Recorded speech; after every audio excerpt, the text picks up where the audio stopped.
그거 55쪽 펴시고요. 시조 나머지 부분 해보도록 하겠습니다. 네, 시조의 형식을 한 번만 더 정리해 볼게요. 혹시 시조의 발생 언제부터일까요? 무슨 시기부터? 얘는 고려 말에 등장하기 시작했어요. 물론 전성기는 조선시대예요. 시조는요. 그런데 고려 말에 등장하기 시작해서 언제까지 창작이 됐을까요? 너네 수행평가 볼 때 현대 시조 창작하기 이런 수행평가 본 적 없니? 네, 있는 사람도 있고 없는 사람도 있고 중요한 거는 시조는 지금도 쓸 수 있어. 그 시조의 형식만 맞추면 지금도 시조를 창작할 수 있거든요. 근데 예를 들면 향가 이런 거 지금 창작하니? 안 하잖아. 우리 향 잘 안 쓰잖아요. 그런 건 안 쓰는데 시조는 고전 시가의 갈래 중에서 현대까지 이어지고 있는 계속 창작 중인 그런 갈래 중에 해당이 됩니다. 전통을 계승하는 갈래 중에 유일하게 지금까지 이어지고 있어요. 자, 그 다음에 시조의 형식. 얘 몇 장으로 돼 있죠? 3장 그리고 몇 구? 6구 4음보 총 45자 내외. 그리고 또 반드시 지켜야 하는 형식이 있어요. 뭘까요? 그렇지. 종장의 첩부는 반드시. 얘들아, 음보와 음절의 차이는 뭐예요? 음보는 호흡의 단위고요. 그러니까 끊어 읽어라, 뭐 4번 끊어 읽어라 이런 거고요. 음절은 뭐예요? 음절은 한 번에 낼 수 있는 소리마디인데요. 글자 수가 3개다 그런 뜻이에요. 그러면 요거를 그림으로 그리면 이렇게 되는 거죠. 형식이 하나, 둘, 셋 이렇게 있죠. 얘가 초장, 얘가 중장, 얘가 종장이고요. 그 다음 육구는 어떻게 육구냐? 하나, 둘, 셋, 넷. 의미상 이렇게 6부분으로 쪼개진다는 거예요. 어쩌고가 어쩌고하고 어쩌고 어쩌고 이렇게 6개. 육구죠? 4음보는 어떻게 4음 뭐냐? 하나, 둘, 셋, 넷. 이렇게 4음보. 이렇게 4번씩 끊어 읽어요. 그 다음에 글자 수가요. 보통 3, 4조, 4, 4조라고도 하는데요. 이거 무슨 소리냐면 글자 수가 3개, 4개 또는 4개, 4개가 반복되는 형식으로 되어 있다는 뜻이에요. 그래서 3, 4조 또는 4, 4조. 그 다음에 초장, 중장, 종장의 형식과 여기 종장 첫 부분이 반드시 3글자로 시작해야 한다. 요거는 반드시 지켜야 하는 거예요. 요거하고 요거는 꼭 지켜야 돼요. 나머지는 뭐 조금씩 어긋날 수 있지만 글자 수 같은 것들은. 근데 요거는 반드시 지켜야 시조의 형식이라고 할 수 있습니다. 우리가 나중에 조선 후기에 사설 시조를 배우게 될 거예요. 그 사설 시조는 어디에 나오냐면 56페이지에 나와요. 그래서 봐봐요. 걔는 좀 길어졌죠? 그러면 어떤 차이가 있느냐? 여기서 이게 평시조의 형식이거든요. 근데 사설 시조는 여기에서요. 이 구가 6구가 아니라 2구 이상 길어진 거야. 뭐 이런 식으로. 길어지면 사설 시조가 돼요. 그런데 이게 좀 길어졌으니까 이제 음보율은 4음보가 안 되겠지. 근데 지금 선생님이 파란색으로 동그라미 한 부분 있죠. 얘는 또 반드시 지켜줘야 돼요. 장은 3개여야 되고요. 그 다음에 종장의 첫 부분은 반드시 3글자로 시작해야 돼요. 그래야 시조가 될 수 있어. 사설 시조는 이 중에서 2구 이상이 길어지면 사설 시조라고 하는데 이렇게 반드시 지켜야 하는 시조의 형식이 있더라. 자, 그 다음에요. 시조의 특징이 있어요. 특징은 시기별로 좀 다른데요. 선생님이 고려 말에 시조가 등장했다 이런 말을 했죠. 그 다음에 조선 전기 그리고 조선 후기. 일단 이렇게 세 부분으로 한번 나눠서 특징을 한번 살펴볼게요. 일단 고려 말의 시조는요. 주된 작가 계층이 고려의 귀족 계층, 권문세족, 그 다음에 유신, 그 다음에 이제 조선의 주축 세력이 신진 4대부의 등장 이런 거 있죠. 그래서 귀족 계층이 이제 양반이라는 건 조선시대 때 등장하는 거거든요. 양반이 뭔지 알아요, 여러분? 문반, 무반 합쳐서 양반이에요. 문무 그러니까 군인이랑 정치인이죠, 여러분. 문반, 무반 합쳐서 양반. 그게 양반이거든요. 그 반이라는 건 지배계층을 말하는 거예요. 근데 그건 이 조선 전기 때 확립된 개념이고 고려 말에는 양반이라고는 하지 않아요. 신진 4대부가 이제 조선 그 건국의 주축 세력들이죠, 이제. 그래서 귀족 세력들이 이제 시를 썼고요. 그 다음에 조선 전기의 주된 작가 계층은요. 사대부, 그러니까 신진사대부를 비롯한 사대부, 그리고 플러스 기녀. 기녀들이 사대부와 함께 시를 많이 지어줬습니다. 그 다음에 조선 후기로 가면 이때는 작가층이 확대돼요. 그래서 얘네 플러스 이제 평민계층, 부녀자 계층. 으로 작가계층이 확대가 되는 거예요. 이해됐어요? 자, 그 다음에 이제 내용도 한번 볼 거예요. 얘네가 이제 작가계층이었고요. 그 다음은 얘네들은 도대체 어떤 내용을 시적으로 창작했느냐. 얘들아 고려 말이잖아. 그럼 나라가 망해가는 시기지. 그러면 당연히 우국충정의 내용.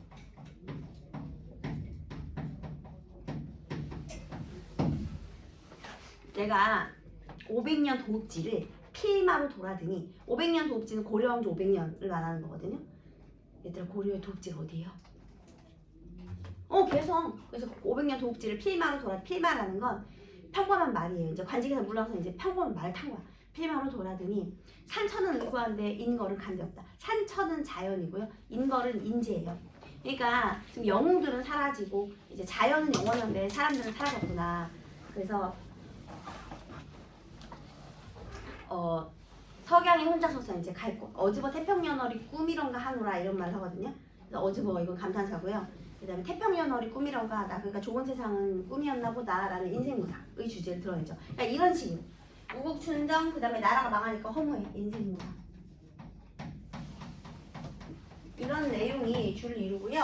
그 다음에 또 어떤 우탁이라는 작가는 늙는 것에 대한 탄식을 드러내기도 하고요. 그 다음에 또 이 신진 사대부들은요, 그냥 너네 그렇게 깐깐하게 굴지 말고 그냥 대세에 따라서 포용하는 삶을 살면 어떠냐 뭐 이런 시를 쓰기도 하고요. 네, 아무튼 이런 내용들이 주를 이루게 됩니다. 그리고 형식은 당연히 처음이니까 형시조가 등장을 했겠죠. 자, 그러면 조선 전기 이때가 이제 황금 전성기예요. 시조가 가장 발전하던 시기. 근데 이때 어떤 내용을 썼느냐? 얘들아 일단 사대부는요. 이 사하고 대부를 합친 말이 사대부거든요. 사는 선비고 대는 대장부야 얘들아. 그러면 선생님이 사가 선비라고 했잖아요. 그러면 선비는 자연에서 심신수양할 것 같아? 벼슬에 나아가서 높은 관직에 있을 것 같아? 자연에서 심신수양할 것 같지? 그게 왠지 선비의 느낌이죠. 그 다음에 대장부는 뭐하고 있을 것 같아? 나라를 위해서 충과 효를 다하고 있을 것 같지 않아요 여러분? 그쵸? 그러니까 그게 합쳐진 말이 사대부예요. 그래서 얘네들은요 일단 첫 번째 해야 할 일은 유교적 충이에요. 임금님께 충성하고 부모님께 효도하고 또 임금님에 대해서 지조와 전리를 지키고 이런 걸 해요. 그 다음 이제 자연에 은거하면서 자연 친화적인 삶의 자세를 드러내기도 하고요.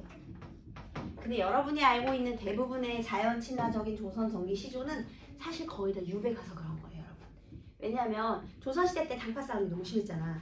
그러니까 쫓겨나잖아. 그러면은 그때 이제 또 자연 친화하는 거야. 원래는 이게 첫 번째인데 사대부는 이게 먼저야. 벼슬이 먼저인데 내가 벼슬 못하니까 쫓겨나니까 그냥 나 자연에서 만족하면서 살겠다 이렇게. 그래서 이 자연 친화적인 시조들은 대부분 속세와 단절된 공간으로 나오죠. 대부분이.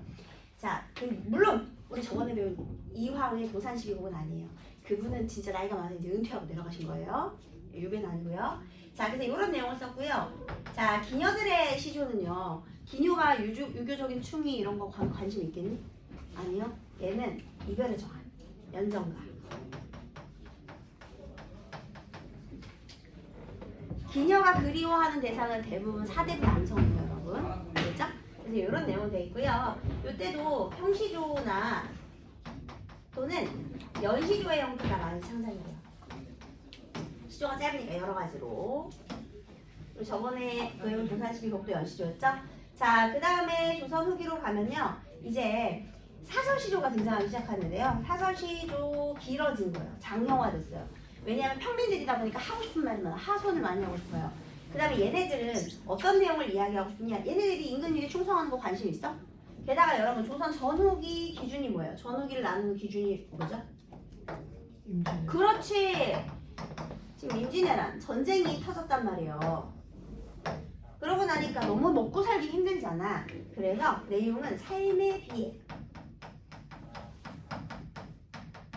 창을 내고 싶대요. 몸에다가 마음에 창을 내놓고 답답할 때 열로 잡고 싶다든 둥.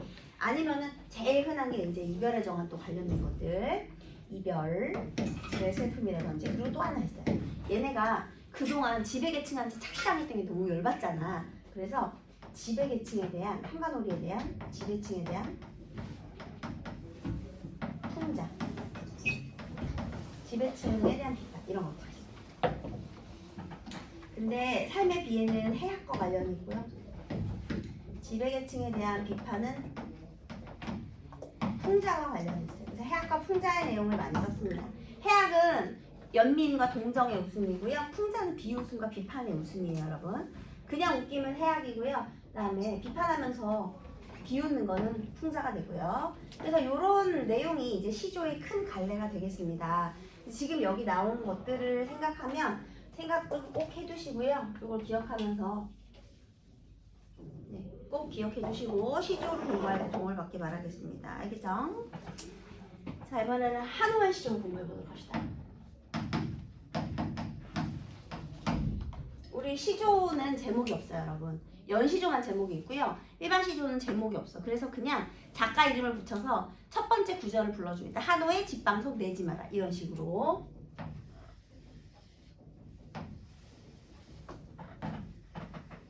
자, 따라 해봅시다. 집방석 내지 마라. 낙엽엔들 못 앉으랴. 집방석 내지 마라. 낙엽엔들 못 앉으랴. 솔불 혀지 마라. 어제 진달 돋아온다. 설을 하지 마라. 어서 진달 돋아온다. 아이야 박주 산채일망정 없다 말고 내어라. 아이야 박수상체 왕정 없다 말고 내어라. 네, 여기서요. 집방석 내지 말래요. 왜냐면 낙엽엔들 못 앉으랴. 낙엽에 앉으면 되니까. 그 다음에 솔불은 펴지 말래요.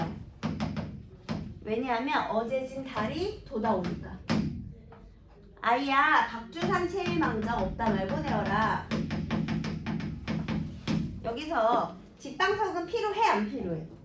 안 필요하죠? 그러면 얘는 필요 없는 거니까 세입니다. 집방석은 필요 없대잖아. 그러면 나는 대신 뭐에 앉을 거래?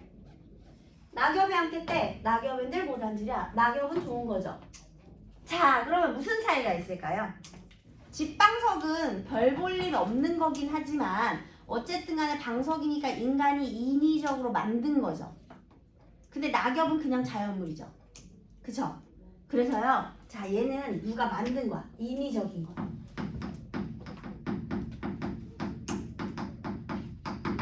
낙엽은 자연적인 거야.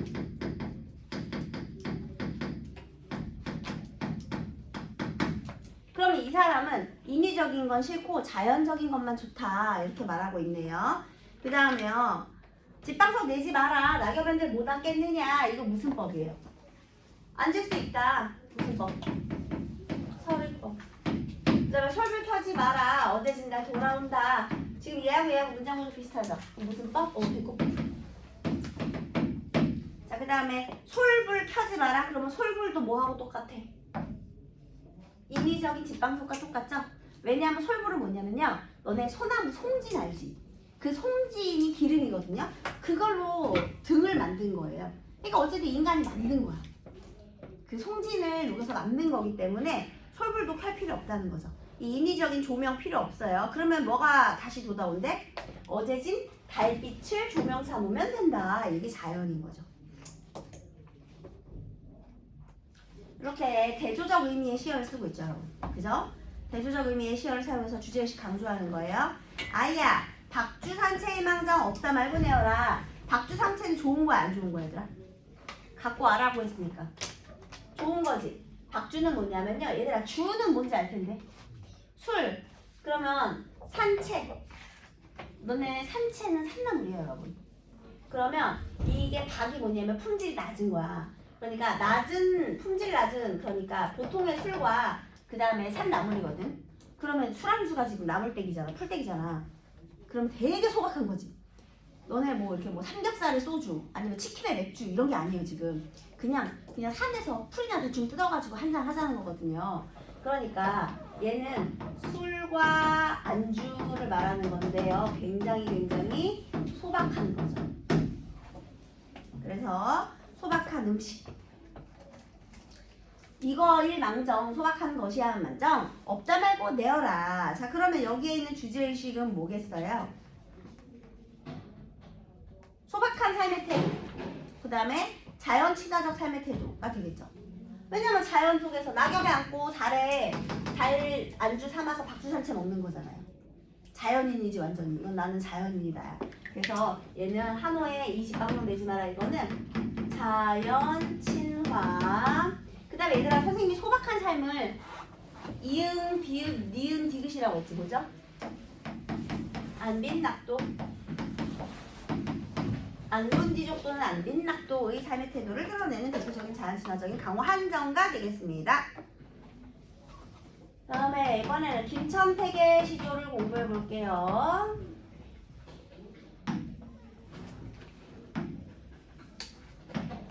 정신 차려. 정신 차리세요. 네, 김천택의 시조를 보겠습니다. 여러분 김천택의 시조 따라 읽을게요. 강산 좋은 경을 힘세니 다툴 양이면 항상 좋은 걸 힘쓰시 잡돌량이며 내 힘과 내 분으로 어이하여 얻을 소니 내 가게 분으로 어이나 얻었으니 진실로 그 말이 없을 때 나도 두고 논이노라. 진실과 그 말이 없으시 나누고 논이노라. 네, 김천택이라는 작가를 잠깐만 설명해 볼게요. 얘는요 전문 소리꾼, 전문 가객. 가객이 뭐냐면요, 지금으로 따지면은 그 시조를 창작하고 부르는 것을 업으로 삼는, 그러니까 직업 가수예요. 직업 가수. 왜냐면 옛날에는 막 노래가 막 크게 있는 게 아니잖아요. 근데 이제 시조가 대유행을 하다 보니까 시조를 지으려면 그래도 어느 정도 한자나 학식은 좀 있어야 되잖아요. 그치? 그래서 전문 가객이 등장하게 되는데 걔네들의 신분이 전부 중인 계층이에요. 중인은 평민은 아니야. 근데 높은 관직에 못 올라가지. 신분상의 한계가 있잖아요. 그래서 일단 그런 중인들이 전문 가객이 많이 되었는데요. 그 중에서도 이제 김천택이라는 신이 좀 중요하니까 잘 봐두세요. 자, 그러면 여기서 다시 한번 보면 강산 좋은 경치를 힘센 사람들과 다툴 것이라면, 자, 강산의 이 좋은 경치, 이것을 힘센 이들과 다툴 것이라면 내 힘과 내 분수로 어떻게 얻었겠느냐. 왜냐면 얘가 뭐니까? 내 힘과 내 분수. 얘 뭐라서? 중인이지, 중인. 그치? 중신이라고 써놨는데 선생님 왜 중신이라고 썼죠? 중인. 중인이에요, 중인. 중인이니까. 그래서 얘가요, 자, 다시 내 힘과 내 분수, 이거는 권력도 없고 부귀도 없는 그런 내 힘과 내 분수거든요. 자, 그러면 여기서 힘센 이들은 누구겠니? 이 권력과 부귀가 있는 사람들이겠죠. 그러니까 권력자. 서로 대비를 이루고 있죠, 여기도. 그래서 얘네들과 다툴 것이라면 내가 어떻게 얻었겠느냐. 자, 우리 여기 이거 설일법인데요. 여기에서 무슨 세태를 은근히 비판하는 거예요. 권력을 가진 사람만 좋은 걸 차지하는데 그게 뭐냐면 약육강식이라고 하죠. 그죠? 여기는 약육강식의 세태를 지금 비꼬고 있는 거야. 이 사람은. 야, 이렇게 좋은 걸 만약에 권력자가 다툰다면 난 못 얻었겠지. 이렇게. 그리고 참 여기서 강산은 자연이죠, 여러분? 자연. 이렇게 좋은데 이걸 다퉜다면 못 얻겠지. 하지만 진실로 금할 사람이 없으니 나도 두고 즐기는구나. 금할 사람이 없으니, 금하지 않으니 나도 두고 즐기노라. 이렇게 되는 겁니다. 그래서 강산을 어떻게 하겠다는 거예요? 즐기겠다, 이렇게 되는 거죠. 그럼 얘도 뭐예요? 자연, 친화적, 삶의 태도가 되겠죠. 자연을 즐기는 삶의 태도가 되겠습니다. 어렵지 않죠, 여러분? 저번에 이화는 했고요. 그럼 답을 한번 맞춰볼게요. 가나다의 공통점으로 적자한 것은 계절의 변화를 활용하여 시상을 전개하고 있다. 여기 지금 뭐 계절의 변화 있어요? 일단 다만 봐도 공통점 찾는 건데 없죠, 계절 변화가. 규칙적인 음보를 활용하여 리듬감을 형성한다. 지금 세 개가 다 뭐야? 시조죠. 규칙적인 음보 몇 음보? 4음보. 뭐야 정답이네. 시조니까요. 그죠? 예, 정답이 2번이에요. 영탄적 표현을 통해 경외감을 표출하는 얘들아 경외감이 뭔지 알아요? 경외감은요 공경하면서도 두려워함이에요. 경외감은 굉장히 초월적인 어떤 현상이나 존재를 만났을 때 느끼는 감정인데요. 예를 들면 우리가 하느님 알라신 부처님을 만났을 때 경외감을 느낄 수 있죠. 공경하면서도 두렵잖아. 너네가 제우스를 만났다고 해봐. 너무 무서우면서도 공경하면서도 두렵죠. 그리고 또는요. 우리가 상상할 수 없는 거대한 자연 앞에서도 경외감을 느껴요. 예를 들면 너네가 그 막 천길 낭떠러지의 절벽 위에 서 있다고 생각해봐. 자연의 신비로움에 감탄을 하면서도 또 무섭기도 하겠죠. 그런 게 이제 경외감이 되는 거예요. 근데 여기 없죠. 그 다음 색감을 드러내는 시요. 일단 다만 봐도 색감이 없잖아. 그죠? 다른 대상과 비교하는 방식을 통해 정서의 변화를 강조하고 있다. 여기서 이런 거의 포인트는 정서의 변화. 여기 정서 변화가 있어요? 일단 나 봐봐. 나. 정서 변화 있어? 없어. 정서 변화는 없어요.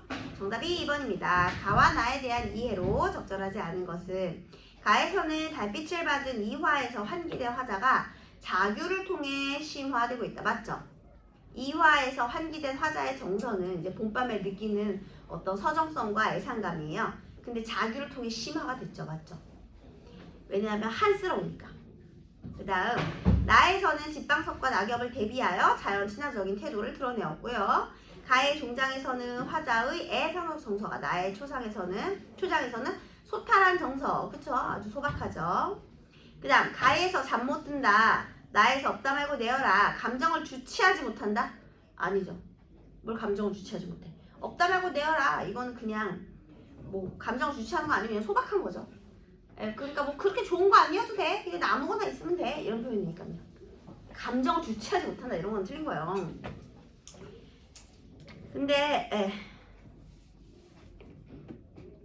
근데 만약에 잠 못 들어 하노라 이 부분은 괜찮을 수 있어요.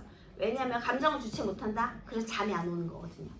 거기 가는 괜찮을 수 있어. 근데 나 때문에 안 돼. 그다음에 가에서는 은하니 기우는 삼경이 은하수가 기우는 삼경 한밤중이죠. 나에서는 솔불과 달이 시간적 배경을 드러내고 있다. 왜냐면 불을 켜야 되면 밤이 되겠죠. 맞는 소리네요. 그 다음에 나와 달을 한번 비교해보래요. 나와 달은 모두 자연을 관념적인 이상향으로 바라보고 있다. 아니 관념적인 이상향 아니죠. 내가 즐기는 대상인데요. 그쵸? 그래서 안 되고요. 나는 명령적 어조를 통해 지향하는 삶의 자세를 드러내고 있다. 일단 나의 명령형 여기서 나는 했어요. 명령형 있나요? 없다 말고 내어라. 이거 명령형이지. 그러면 지향하는 삶의 자세는 뭐야? 소박한 삶의 태도지. 딱 떨어지네. 그럼 다에는 그게 없어야 되겠네. 다의 명령형이 없죠. 다툴 것이면 어떻게 얻었겠는가. 나도 즐기는구나. 이거 명령형이 아니잖아. 그쵸? 그래서 이게 정답이 2번인 겁니다. 적절하죠. 그 다음에 다는 자연과 속세를 대조하여 지주와 절개 강조했어요. 이거 지주와 절개? 자연 풍류니까 아니죠. 그 다음 나는 전원생활의 흥겨움, 전원생활의 상실감. 다에서 상실감이 아니라 오히려 즐기고 있어요. 그 다음에 나는 원경에서 근경으로, 근경에서 원경으로 아닙니다. 자, 4번 강호한정을 노래할 시조에서 화자는 세속적 삶을 멀리하고 물질적 빈곤 속에서도 정신적 풍요를 누리며 만족해하는 모습을 보인다. 또한 화자는 자연에 응거하며 약육강식의 세태를 은근히 비꼬기도 하고 풍류를 즐기는 강화의 삶에 대한 만족감을 드러내기도 한데요. 나의 박수 산채는 물질적으로 풍요하지 못한 화자의 생활을 드러낸다. 아니에요. 이거 왜 아니죠? 그냥 소박한 삶의 태도예요. 나 아무거나 상관없어 반찬 투정 안 해. 이런 겁니다. 그 다음에 나의 화자가 집방석과 솔불을 대하는 태도는 세속을 멀리하는 모습이다. 맞죠? 인위적인 것은 멀리한다. 그 다음 다의 초장에는 약육 강식의 세태를 비꼬는 태도가 드러나 있고요. 나도 두고 노는구나. 강호의 삶에 만족하는 화자. 맞죠? 즐기는 거니까 만족하는 거예요. 다에서 내 힘과 내 분으로는 정신적 풍요를 누리는 화자의 모습이 담겨 있다. 얘들아, 내 힘과 내 분수는 보잘것없는 거죠. 근데 내가 만약에 내 힘과 내 분수를 얻었다면 이걸로 얻어야 한다면 못 얻었다는 거잖아. 그럼 얘는 보잘것없는 건데 거기에 정신적 풍요가 말이 돼요? 안 되죠? 그래서 틀린 거야. 지금 여기서는 내 힘과 내 분수 여기에 담겨 있다라고 하잖아. 내 힘과 내 분수는 보잘것없기 때문에 정신적 풍요가 아니라는 거죠. 됐어요? 그 다음 5번 가나다에 대한 화자의 설명으로 가장 적절한 것은 정답은 3번이죠. 나의 화자가 안분지족하고 있다. 얘들아 오매불망은 무슨 뜻이게요? 오매불망. 꿈에도 잊지 못하다. 그런 뜻이에요. 잊지 못하는 걸 오매불망이라고 하고요. 전전긍긍. 걱정하는 거죠. 어부지리는 뭐예요? 개이득이죠, 여러분. 네? 어부지리는 개이득. 그 다음에 혹세무민. 이거는요, 사람들을 현혹시키는 거예요. 그 다음 이번에는 56페이지를 펼쳐보세요. 여기에 이제 사설시조가 나오거든요.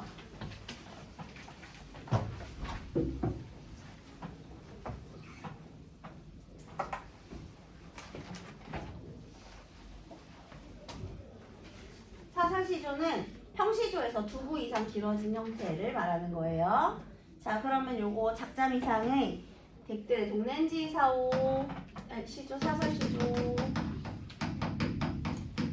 1을 공부해 볼게요. 자, 따라 읽으세요, 여러분. 댁들의 동난지사오 일단 끊어볼게요. 따라 읽으세요. 댁들의 동난지사오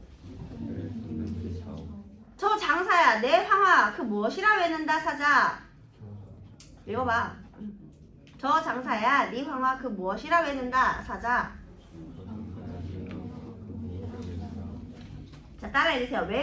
외골내육 양모기 상천 전행후행 소아리 팔쪽 대아리 이족 청장이 아세스 가는 동난지 사오.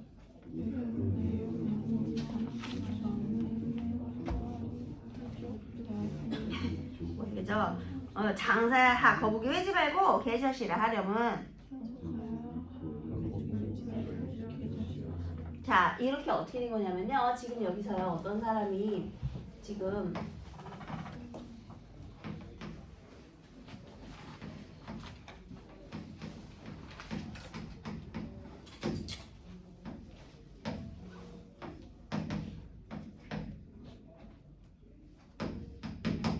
상인이에요. 근데 얘가 뭐라고 외쳤냐면 댓글에 동난지 사시오.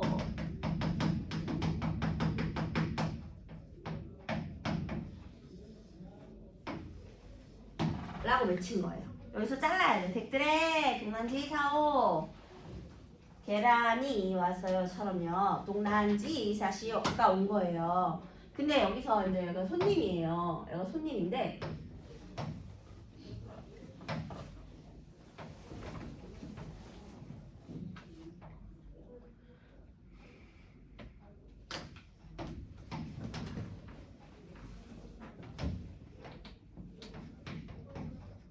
얘는 이제 손님이에요.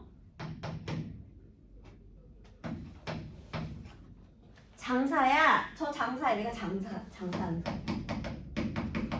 얘는 고객. 손님. 근데요. 장사야. 네 황화. 네 물건. 장사야. 네 물건. 그 뭐라 외치는 것이냐. 네 물건 뭔데? 알고나 사자 라고 얘기한 거예요. 얘들아 지금 여기서 특이한 구성 방식이 보이죠? 둘이 뭐 하고 있니? 대화하고 있죠. 대화처럼 있죠. 대화. 그래서 얘가 설명을 해요. 그게 뭔데? 동난지가 뭔데? 지금 얘가 궁금한 거야. 여기서 동난지 사시오 이랬거든요. 근데 이거 뭐냐는 거죠. 응? 그게 뭐야? 이렇게. 자, 그래서 얘가 이제 설명을 하는데요. 어떻게 설명을 하느냐. 외골내육. 겉은 뼈, 속에는 살. 그 다음에 양목이 상천. 두 눈이 위에 있고. 뭐야. 딱딱한 겉에는 뼈고 안에는 살이 있대요. 그 다음에 두 눈은 하늘에 있대요. 그 다음에 전행, 후행. 앞뒤로 왔다 갔다 하고요. 소아리 8쪽, 대아리 2쪽. 작은 다리가 8쪽. 그 다음에 대아리 큰 다리가 2쪽. 얘들아 일단 다리가 10개인 건 뭐 있죠? 그다음 긴 다리 큰 다리 2개래요. 뭐죠? 근데 오징어는 여기서 아까 겉에가 단단한 뼈로 돼 있다 그랬죠? 겉에가 단단하고 속에 살이 있어. 그 다음에 다리가 10개야. 앞뒤로 왔다 갔다 해. 뭐야? 뭐야 여러분? 큰 다리가 2개 있대. 개예요 개. 그지? 그 다음에요 또 그 다음에 청장, 내장을 아스스하게 씹을 수 있는 아스스. 얘들아 이거는 음성상징어야. 내장이 아스스하는 동난지 사시오. 왜냐면 너네 그 개 씹으면 아스스하잖아. 뼈째 씹으니까 아스스. 그래서요 청장은 맑은 장은 아스스하는 그런 동난지 사시. 아니 그냥 개라고 하면 되지 뭐 이렇게 어려워. 자 얘가 이 물건을 설명하는데요. 여기다가 한자어를 많이 사용해서 굉장히 어렵게 설명을 하고 있죠. 그쵸? 그래서 얘가 이렇게 말하는 거예요. 장사야 거북하게 외지 말고 그냥 개젖이라고 해라. 이렇게.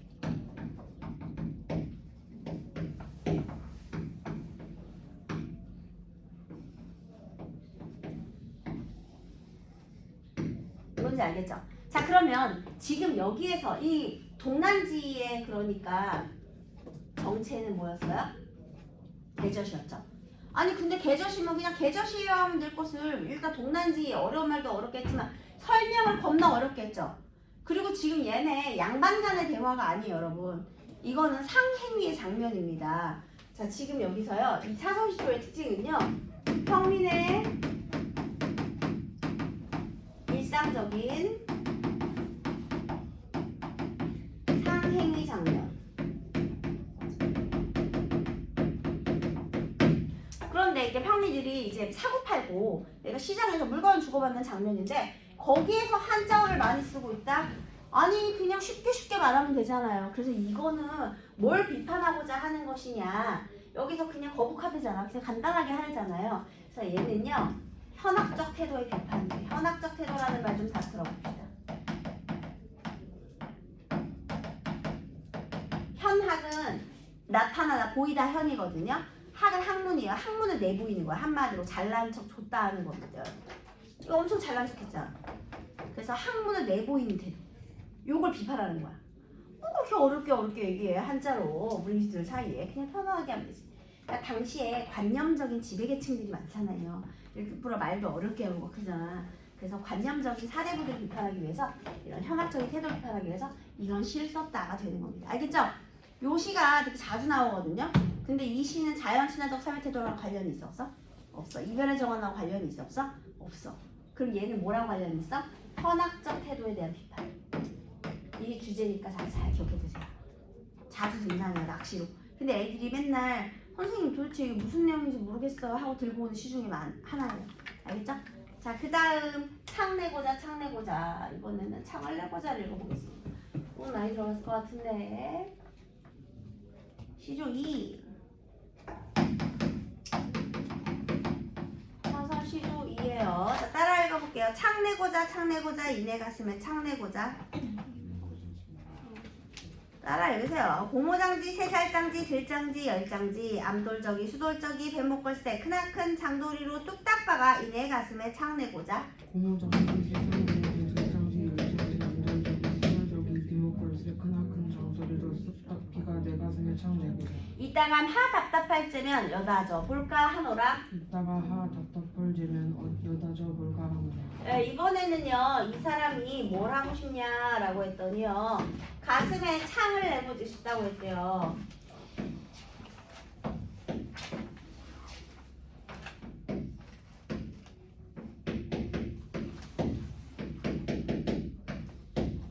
자 가슴에다가 창을 낸대. 근데 그 창 내고자 이렇게 노래를 하는데 왜 그러느냐. 일단 고모장지, 세살장지. 고모장지는 고무로 만든 문, 세살장지는 가는 살을 붙인 문, 들장지는 이제 들어서 올리는 문, 열장지는 열어서 여는 문. 그다음에 암돌과 숫돌. 암돌과 숫돌은 뭐냐면은요 이런 거예요. 이런 게 암돌 숫돌이에요, 여러분. 이렇게 튀어나와 있는 거 숫돌이고요. 여기다 끼는 건 이제 암돌이라고 합니다. 그러니까 어쨌든 전부 다 지금 여기서 문의 종류 나열하고 있는데요. 문의 종류 나열했죠. 문의 종류는 어디냐면 고모장지, 세살장지, 들장지, 열장지. 그 문의 종류죠. 그 다음에요. 문을 만드는 재료도 나열했어요. 암돌과 숫돌, 그 다음에 크나큰 장돌이. 장돌이가 망치예요. 장돌이로 재료. 장돌이로 뚝딱 박아. 얘들아 뚝딱. 얘도 뭐예요? 음성상징어죠.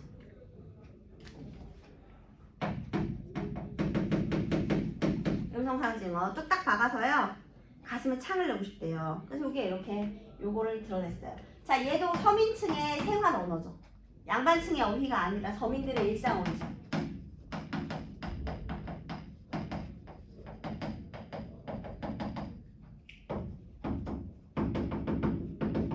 그런데 이 창, 이것의 용도가 있어요. 뭐냐면요. 이따금 답답할 때면 열고 닫고 싶다. 씨름의 해소. 창을 통한 씨름의 해소. 얘들아, 우리 씨름을 해소하는 거, 그러니까 내 걱정거리를 푸는 건 눈에 안 보이거든요. 근데 창문을 열고 닫는 건 눈에 보이죠. 그래서 이런 걸 시상작관념의 구조적 시각화라고 하는 거예요. 그래서 봐봐, 얘 주제는 뭐야? 씨름의 해소죠. 그런데 이 작품에서 해학성이 굉장히 두드러져요. 재밌잖아요. 재밌으면 해학이거든요. 이 해학은 열거와 열거를 통해서, 그 다음에 장면의 확장, 장면의 극대화를 통해서 드러나고 있습니다. 네. 열거. 그 다음에 여기서 창내고자는 3번 반복됐죠? AABA 구조가 되겠습니다. 여러분 이거 57페이지까지 문제 풀고 채점까지 다 해보세요. 네.